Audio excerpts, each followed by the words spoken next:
Namaskar. Welcome to Ek Samvaad at Arunima Ankuran. Today we are in conversation with Tanushree Charan about her role as a research engineer and more. Our guest today is Tanushree Charan. Tanushree, welcome to Ek Samvaad. It's such a pleasure to have you here. Yeah, I'm very happy to be speaking with you and very excited to have this conversation today. Great. So, a word about Arunima Ankuran. This is an initiative for positive social change through self-development. The goal is greater well-being and happiness for all. At Arunima Ankuran, we believe that each person is unique and special in some way, that each person can make a difference, that each person can have an impact, and that's what keeps us going. So let me introduce Tanushree Charan. Tanushree is a research engineer at the National Renewable Energy Laboratory in the US. Her research is focused on developing software and performing analysis to reduce energy consumption in the built environment to fight climate change. Of course, we are going to ask her to tell us more about her work. So some of the talking points of this conversation with her will be the milestones of her journey as a student, her education in the US, the role of internships in her journey, the career trajectory, working at a national lab, some example of projects she has been doing, and why are high performance buildings important. So, warm welcome to you, Tanushree. I'm so happy to have you here. Yes, very happy to be here. I'm excited to speak with you. So let's start with, your journey as a student. You were studying here in India at the SEP. Yeah. So talk to us about that and, till you arrived here. Okay, perfect.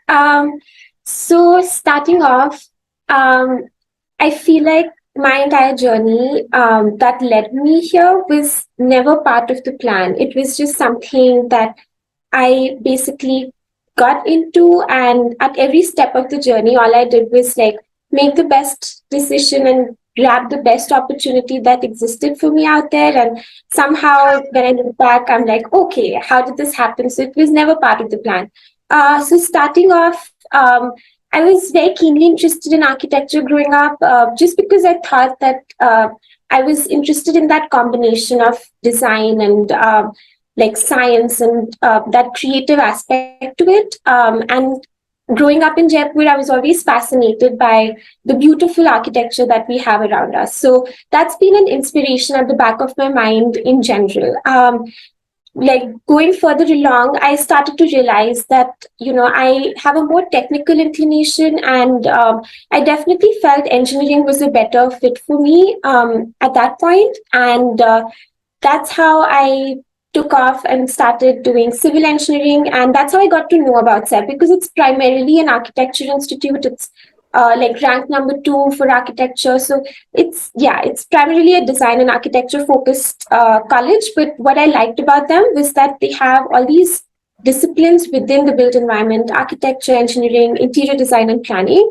And they really focus on how you can collaborate within all of these disciplines and really work together to kind of solve a lot of problems in design buildings that actually makes sense. So that approach to me was very fascinating, and I visited the campus in Ahmedabad. It's designed by B.V. Doshi. He's, I think, the only Indian to ever win a Pritzker Prize for architecture. So I think it's a very fascinating place to be in. So that's where I started my journey as a civil engineer, and it was a 5-year program, 1 year more than traditional engineering colleges, because they had a 6-month long training period and a thesis. So they really believed in like hands-on work, on the field, practical learning. So all of that was great.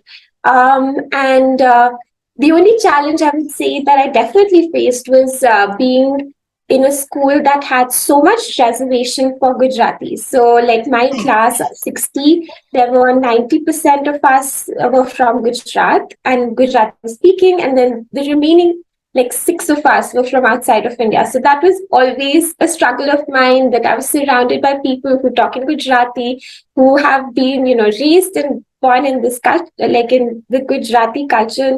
that to me was a bit of a cultural shock coming from Jaipur, even though they're adjacent states. That was a lot to take on. So, but other than that, I really enjoyed my undergrad years.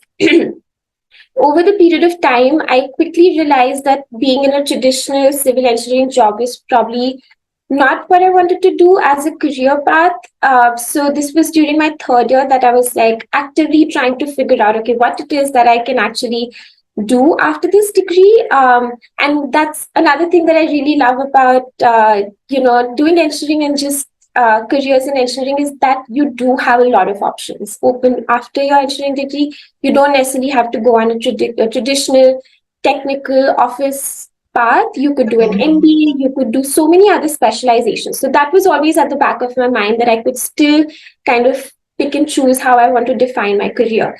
So it was at that point I decided to do an internship, and this was in Auroville, which is close to Pondicherry in India. And I had I don't know how I got to know about that place, and they have a lot of sustainable architecture and engineering kind of work going on there.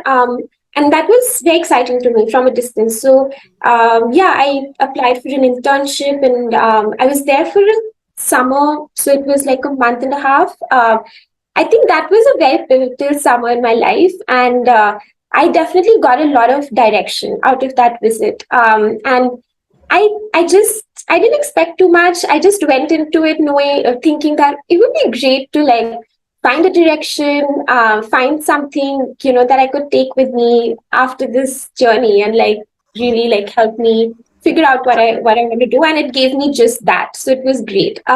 So I was working at an architect's office there. She herself was a CEPT graduate, and at that point in my journey as a student, I did not have a lot that I could contribute to an architect's office. So she used to tell me this later that, I would often think when I come into office that, okay, what it is that I can, usefully put you, like give you as a task. And that was a struggle for her, but I can't blame her. I was very young and I didn't like have a lot of architecture related skills. But anyway, I really enjoyed my time there. And I had another colleague in the office who was working on these energy models, as he used to call them. And he was basically using software tools to develop building models. And then he was running a bunch of simulations and analysis to figure out what are the best materials to use in this building. His goal, I think, at that time was how do you use the best materials and the best equipment in the building to control temperature so that it's favorable to the occupants, also keeping in mind the environmental conditions in Oregon. So that was the project that he was working on, and that was very intriguing to me. He was also a civil engineer, just like me. So yeah, that's where I got that inspiration to kind of look into this field. And coming back to CEPT, we have a center for advanced research in building science and energy, CARBS, at the university. And it's one of the few places that I am aware of in India that really focuses on research in building energy science. And that's still a very up and coming area of research in India. So I was just fortunate to be around that, and I approached Professor Rajan at the office, and I mentioned to him how interested I am in this field, and yeah, he was very nice about it. He helped me as by being a thesis guide, and I did my thesis with them, and that was my first real exposure to the field. So yeah, it's been a long journey, but beyond that, I applied for my master's and came to the US and was at Georgia Tech for a high performance buildings program in the architecture department here. So yeah, it's been a long journey, but basically in a nutshell, just doing that internship, being at CEPT, having that opportunity, all those things helped me along the way. Wow. So Tanushree, true of the things that from your conversation, for all of us who are lay people, uh, uh, what is a sustainable building, for example, and what are some of the architectural skills that you thought you've got to pick up if you want to be, successful in this line? Sure. So basically, sustainable buildings or energy efficient buildings are buildings that are designed in a way that they consume less energy. And that is a combination of different factors. There are a lot of passive strategies that you could use, such as at the time of design, using materials and architectural design in a way that it could use less energy and rely more on like natural light and solar heat gains to heat the building, and less on mechanical systems like the air conditioning or the lighting. So those are some of the passive strategies. But even in terms of active strategies, you could use equipment in your building which is energy efficient, which might be more expensive in the short term. So there's more capital expenditure, but over long term, they'll end up saving energy, and you would recover the cost of extra cost of installing them. So yeah, that's basically how you could define energy efficient buildings. And in terms of skills, so we had courses on building physics, which was a foundation, which basically talks about the heat exchange that occurs within a building. So it's a lot of thermodynamics, and the basic goal is to understand what are the different ways in which a building exchanges heat with its environment, and how do you use that to your advantage, and how do you understand that more when you actually design these systems and the Mhm. architectural design of the building, and really use that to your advantage. So that was the primary course, I would say. And beyond that, I think of it as more of a technical area study, but there are a lot of architects who have this knowledge and they can actually use it in designing. So it's actually a very interdisciplinary field, and a lot of times, I mean, it's coming up as a field of its own. So there's a lot of sustainable building engineers and consultants who work hand in hand with both the mechanical and civil engineers as well as the architects. And it's actually that I feel like feedback and the coordination that really helps in informing the design that architects are making and informing the systems that the mechanical engineers are going to use for the building. So yeah, in terms of skills, building physics, and just yeah, having that background on how a building is designed is helpful. Wow, that sounds so fascinating. Can you give me an example so that it becomes very clear to us, how exactly you would go about if you were asked to design something, in terms of, yeah. Sure. Okay. So I can give you an example of a course that we did in university, which was basically trying to mimic how this whole sequence of events would happen in real life. So it was a studio where we worked with architecture students, and basically it starts off with an architect creating a layout and a design for a building. So there are various stages of design. There is the conceptual or the design phase, and then you move on to actually designing the engineering systems, the construction phase, and then finally the operational phase. So a lot of these calculations happen at the design phase where you Mhm. haven't finalized the systems for the building. So at the design phase, the architect comes up with the design. And then we take an initial pass and run primary calculations. So these are very high fidelity, like high level calculations, not getting into granular details. So we would take that design, and we have software that we could transfer what they've designed or actually use there in computer models. And then we run a very basic daylight analysis. So we try to figure out, based on their building location and their layout, what how much solar gain are they getting in the building, and yeah, just how that orientation plays with solar heat. And that stage is basically trying to understand if the layout and orientation makes sense. So it's a very iterative process, and then if there's feedback on that, we can relay it back to them. And then as they go further into their design, we can actually model the actual equipment as well as the lights within the building, all within the computer model. And that's when we actually get to decide or apply some of the energy efficient technologies that I've been speaking about, and figure out how much energy savings that would give them. So it's basically like running different iterations with different technologies and understanding the savings in each case, and relaying of all that information back to the architect, and them tweaking their design if necessary, to accommodate for energy savings as part of their design.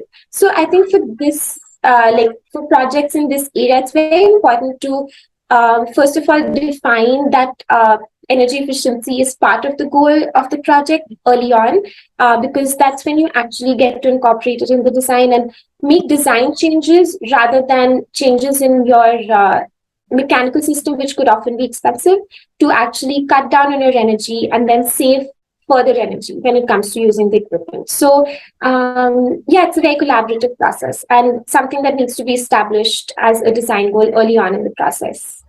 Yeah. So, now that you say collaborative process, it means you have to work together with different people, right? Yeah. So, what about the people skills that you need to be doing this together? Like Yeah, getting along with everyone else, yeah. yeah, you're right about that. I think it's a lot of everyone being on the same page and like exchanging information smoothly and as efficiently as possible. And kind of, like being very collaborative in nature. I mean, this has been like an age-old struggle or just a pain point in the sense that like architects come with their own vision of what they imagine a building to look like, and it's often it's a very like vision from a design perspective. So not every architect is always thinking about the performance in their design. So I think that's where the collaboration aspect of it comes into play, because there's always trade-offs that you have to make. So if you want to incorporate a certain design feature, you might have to make a trade-off in the performance. Or if you want the building to be highly functional, then there might be trade-offs in terms of design and aesthetics. So it's always striking that right balance and like having that communication to make changes as you go along. I think that's where the goals come into play. Like if you started off deciding that has to be an energy efficient or a net zero building, then you kind of have to make those trade-offs and understand the most cost optimal way to get to your goal. So it does require a lot of people skills, and I think yeah, that's been a topic of discussion even at the lab and the work that I'm doing and some of the software we've been developing, how to facilitate that collaboration easily. Mm-hmm. Yeah, so from the transition from being in India, student in India to the US, for anyone who's listening in and would be going, what were some of the challenges that you faced and how did you cope with them? Um, yeah. So yeah, it's definitely a big transition, and it took me a while at least to like figure out how things work, how systems work, and just kind of feel more comfortable in the US. So I can speak through some of that. So I applied for my MS program and came here as a student, and I was at Georgia Tech for 1.5 years. It's a very short, quick course. So I think what helped me was I know a lot of people from India. Like generally, as soon as you apply to a university, there's a lot of these groups that are formed on both Facebook and WhatsApp for incoming fall students. So I was part of a lot of those. So I actually knew a bunch of people going in, from different parts of this country to Georgia Tech. So that really helped me. That's how I found my roommates, and we basically went in and got housing together. And yeah, so I was pretty much in my comfort zone for a long period. And Georgia Tech also happens to have a lot of Indians and Asians. It's primarily an engineering school, and it attracts a lot of Indian relations. So that again was a great comfort factor for me to be around so many Indians. But in terms of challenges, I think the first one was that just the style of education and the style of teaching was so different compared to what I've seen in India. And that was a learning experience. Like, for example, in a lot of our projects, they were very open ended, and like they would give us like a problem, a research problem, and basically tell us that come up with ways you think is the best way to go about this, and like very broad questions like this is what you need to do, and like you're on your own in trying to understand how you would go about it. And I think I was not very used to that. I was used to more of like very structured approaches where you Hmm. kind of know at each step what you need to do. So that was interesting. And I think just getting used to things in the US took me a while. The campus was so big. I was always getting lost. I was always asking people, where's that building? Where do I have to go for this class? So it was just a lot of adjustment across the board. So Hmm. I think, but yeah, towards the end, I mean, I definitely enjoyed like the education system here. I found that joy of learning, and like I don't know, I just was very engrossed in my studies. And like the 1.5 years that I was there, that was like the prime goal of my life. And I spent countless hours in the lab, and my roommates barely saw me. So I think it was a very enriching experience and very fulfilling. So I think it was one of the best decisions I made, at least to like go for the program that I did, be around the professors that taught me, and just be in that focused study environment. Yeah. So sure, that takes a lot of discipline, self-discipline, and your own level of motivation has to remain very consistent. So where did you get that from? What kept you like going when times were tough? Hmm. So I think just the fact that, like the way I ended up in this program, like I went through this whole journey where I was doing civil, and a lot of times I thought that this is not for me, and I need to figure out what I actually enjoy learning and what I enjoy doing. So it was such a long journey to get there to my master's program that I had all that motivation built in at that point, because I was in a course that I didn't enjoy a lot of subjects, and I was like I would just do anything to actually study what I like. And when I was at Georgia Tech, I finally got that. I felt like I was really enjoying learning what I was learning, and I could also see how it was impactful in the real world. Like I could see how this could translate very easily into a job which can be impactful. So that again was a big push to like learn as much as I could, so I could like really practically apply it when I start working. And I would say the other factor that really helped and motivated me was my advisor at Georgia Tech. So I knew about him when I was in India. He was a very well known research figure in this area. He's known, like a lot of papers he wrote we referred to in India as well. And my thesis advisor in India knew about him. He was very excited that I would get to work him. So he was just a great mentor, and like he would just like teach us in a way that made subjects so interesting, and like great speaker, very engaging to listen to him. He just had so much knowledge. He's no more, but he was pretty like he's a yeah, he was a very senior researcher. So he just had so much knowledge to offer that like we were all just trying to absorb as much as we could while we were there. So that was very motivating in itself. And just understanding his way of thinking, the way he approached high performance buildings, his philosophy towards it. Because, yeah, he was really a visionary in this field. So it was great to learn from him. That itself is a big motivation. So, to me, this sounds like just the right fit, a high performing individual, uh, such great work with high performance buildings. That's you, Tanu. So talk to us about, why at all do we need high performance buildings? And, I love the fact that you are saying, you can make an impact. And that's so true. Even one person can create an impact in their own way. So you've got all this education and training behind you. So talk to us about the role of, high performance buildings and your own role as a researcher also in the process. Definitely. So I'll start off by saying, so we have all these, like we're all experiencing climate change. We're all experiencing temperatures increasing, and events that are happening that wouldn't necessarily happen a couple of years back, like extreme rainfall and droughts in certain regions. So all these changes in the climate, I mean, at this point, they're having so much of an impact on people and their health, and in our biodiversity, and in the natural environment that we live in. So the impacts are very palpable, and it's like I would say the problem of the century that is one of the greatest.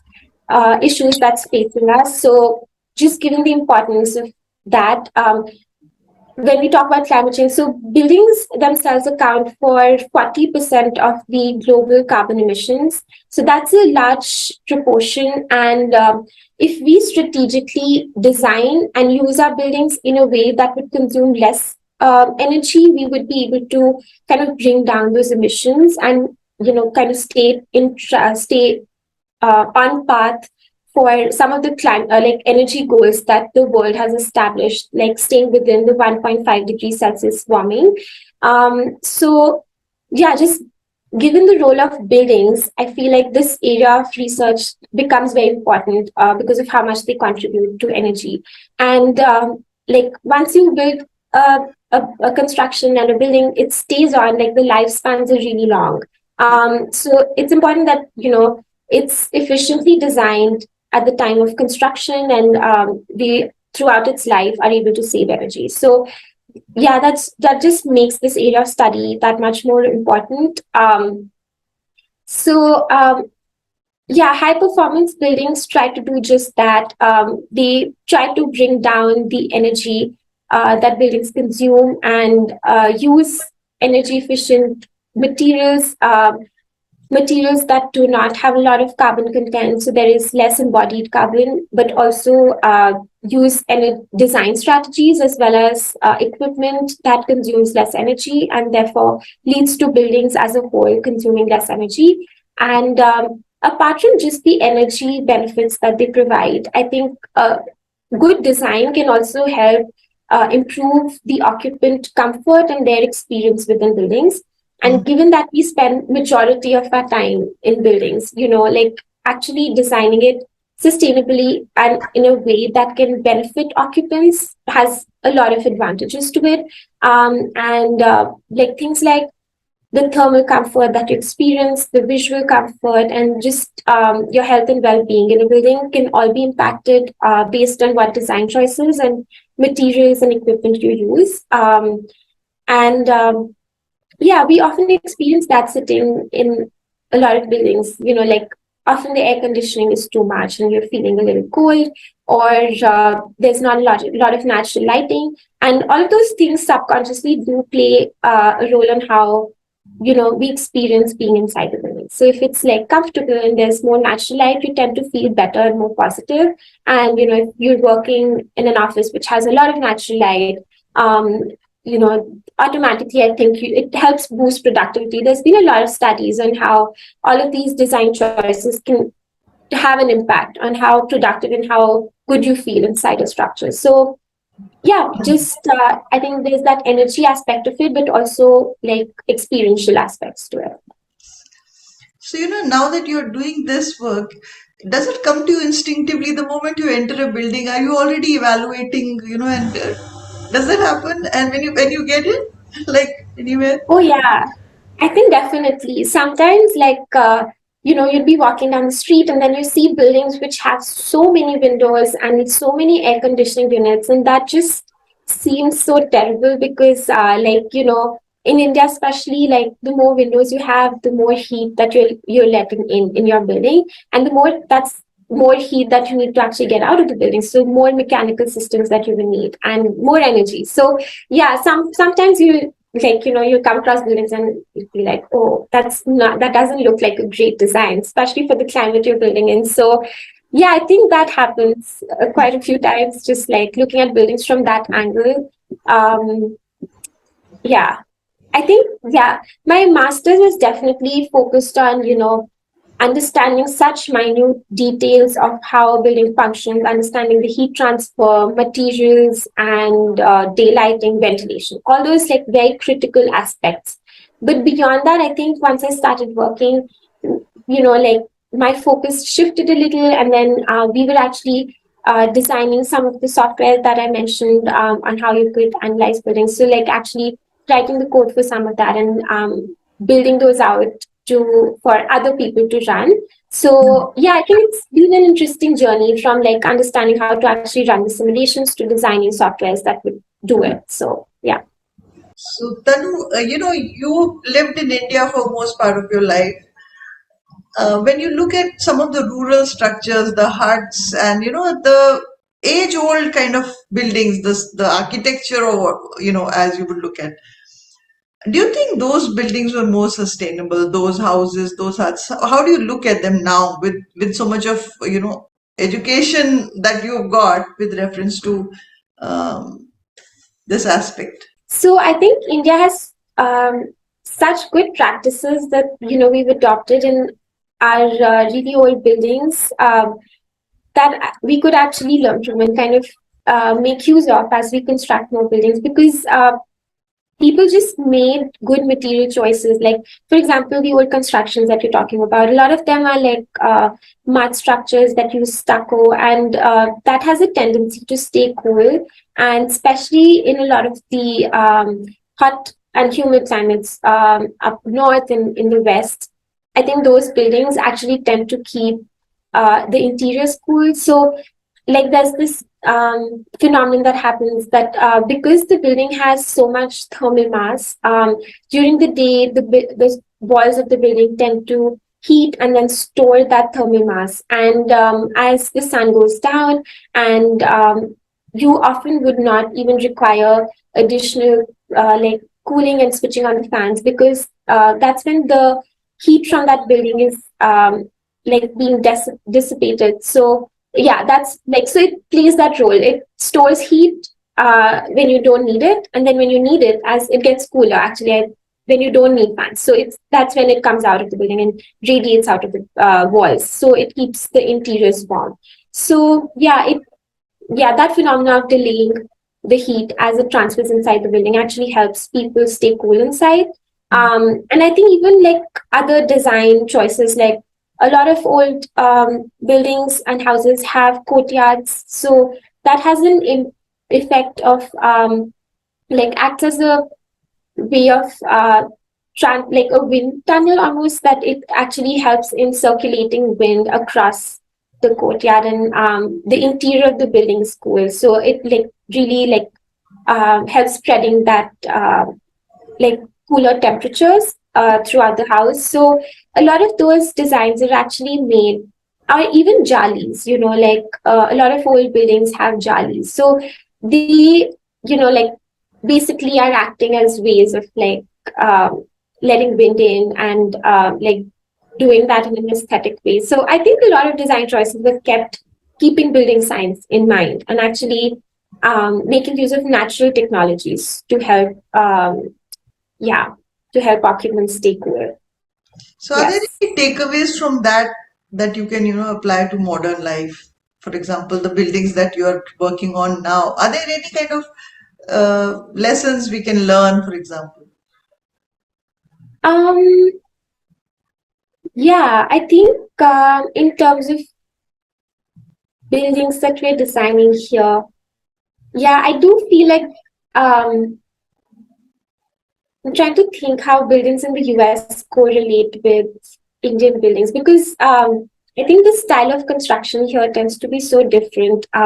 You're designing for a much cooler climate, and in a lot of cases, so Mm-hmm. there tends to be a lot more insulation. But here we're looking at different problems. For example, because there is all the wall constructions here, and a Mm-hmm. lot of times roof constructions, they are insulated to cope with extreme cold. um, so what happens is, when you have that layer of insulation, there tends to be a temperature gradient before and after that layer.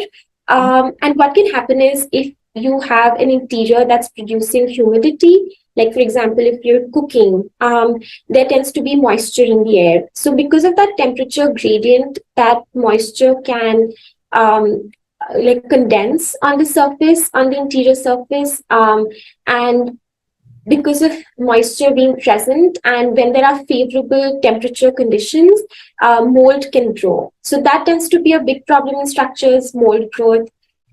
So yeah, over here the main way to design energy efficient and durable buildings is actually understanding how to have a moisture barrier, how to have an air gap between the insulation and the interior. So there is a buffer before the condensation actually deposits on the insulation layer.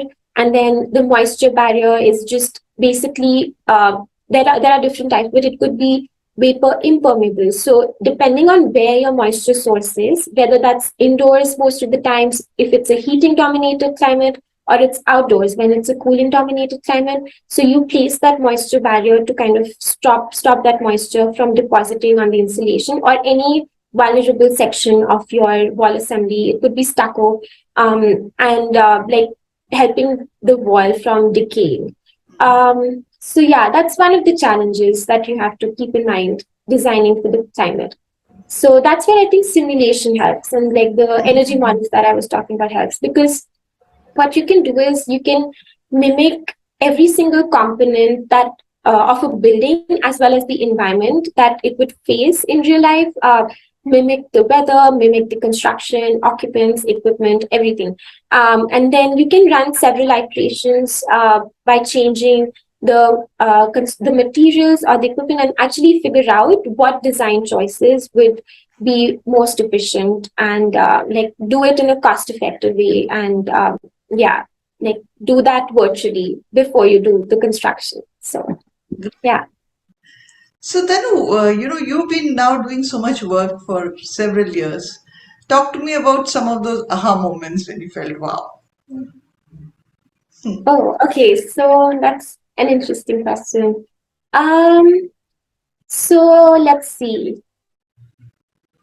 um So I think one of the projects starting off in my master's that I felt I could see the impact and was just a very good moment for me. There was this construction that was happening while I was a student, and it's called the Candida Living Building, and it's on the Georgia Tech campus. So the Living Building Challenge is a certification, like you might have heard of LEED and green buildings. So it's another certification for energy efficient buildings. And it's one of the most stringent certifications. The main goal of that is there are several components, but the main energy goal is that you have to make the building to be 105% energy positive. So it has to actually produce 5% more energy than it consumes on a net annual basis. So that really forces you to think, of even small things that you could do in the buildings to bring down the energy and actually consume less energy, produce more energy than it's consuming. So there is a PV array, but there are a lot of building technologies that they've used to make it energy efficient. So my capstone project was focused on running some of these simulations to understand what extreme weather conditions or occupant conditions could occur that would kind of defy that building from becoming that 105% net positive. Because a lot of times when you're designing the building, you run, like a few scenarios, but like a lot of times it's based on the expected operation and expected weather. So you're not really considering extreme events and, the what if scenarios when you're designing. So I was trying to like analyze the what if scenarios and see if those extreme conditions occur, would the building still achieve its certification and still be net positive? So I think that was a big aha moment for me, because I could actually see this building being built, and running that analysis. I was like speaking with the facility managers, and they were very interested in learning. Okay, what if like it's actually a possibility that it's not net positive, because there's so much capital that's being put into this building, and it's become this really talked about project. So that was a good moment for me. But yeah, I think other than that, like even working in the lab, um, sometimes the software that we've been developing, we are working with partners who actually like have a big user base and they're using it. So another good aha moment for me was when the software was released. I was speaking with some of the partners, and they were just telling me that there's so many people actually making use of it and asking questions about the work that we've done. So that was another great moment to see the software actually being used by people, and after its release, people asking questions and like filing for bugs, which is confirmation that it's being used. So yeah, that was really nice too. So I find this very fascinating. When you say 105%, tell me exactly how that works. I mean, in very simple terms. Yeah. Yeah. So yeah, the calculation is done on an annual basis. So we're not really concerned on a day-to-day operation scale that the building is consuming energy and not producing enough energy. But for example, in this case, while designing the solar array, they covered not just the building operations, but they actually built in a buffer and added in more solar than that was required for the building. Then they also have a battery system. So basically, like during peak solar periods during the day, when the sun is producing when the solar array is producing electricity, they actually store it. And then when during off peak hours, when there's no sunshine, then they could actually use energy using the battery to supply some of the users of the building. It's a challenging project though because it's a university building, so there is a lot of variability in how it's going to be used. So you can't exactly, it doesn't have a very fixed office building schedule where this is when people come in, this is when they leave. These are the typical loads. It's not as if there'll be sudden increases in the building energy load. But in a university building, there might be events, so there might be a lot more people coming in than you imagine. And they took all those things into consideration, like things like what if there is an event, the capacity has increased exponentially, and everyone decides to come in and put their chargers and charge their laptops and their phones. How would that work with the building operation? And also in maintaining thermal comfort, like will people be stuffy, claustrophobic? Will the mechanical system be able to cope with it? So a lot of analysis and like scenarios that you have to analyze. So I think a lot of times these systems are sized in a way that can handle that extra capacity. And then this building was making use of a lot of natural things like windows that were operable, and there is a control logic to it. They will only open when it's favorable, and they have overrides that, if someone's trying to open it at a time which is not favorable for the building, there would be an override. And then Georgia also has a pollen problem, so there's a lot of pollen in the air. So, like taking that into consideration when the building is open, how do we deal with the pollen that's accumulated? And other things like they had a roof garden, so that helped to cool down the roof, and acts also has aesthetic purposes. So yeah, a lot of interesting use of design that they did to kind of maintain that 105% net positive goal. Mhm. I'm just thinking there's so much creativity perhaps involved in, when you have to think of all the scenarios. Is that, or how does that work? Yeah, I think yeah, there is a lot of creative thinking involved, and just being like I feel like engineering has a lot of creativity, like unlike what some people might going into the discipline might think, because you do need to be creative with your solutions, but also creative, as you say, in designing and defining those scenarios of like understanding all the what ifs that might occur during the lifespan of the building, and keeping all those things into consideration, once you are designing. And then also there's a lot of I think a lot of times there's a lot of like life cycle analysis, but like also trade-offs that you have to consider, because you might want to incorporate a lot of these very interesting energy efficient technologies and features, but then they're not always cost effective. So how do you keep your project's budget in mind, and do that cost effectiveness test and like actually figure out? So that's when trade-offs come into play. Like if you want to use less expensive mechanical system to cool the building, then maybe you think of design choices that you could make, like sizing of windows, um, the material of the building, so that you actually reduce the amount of cooling that the system needs to provide. So it's that trade-off analysis that you need to do, and understanding how you could like make these things play together to actually reach your goals. So Danu, this is all about your work.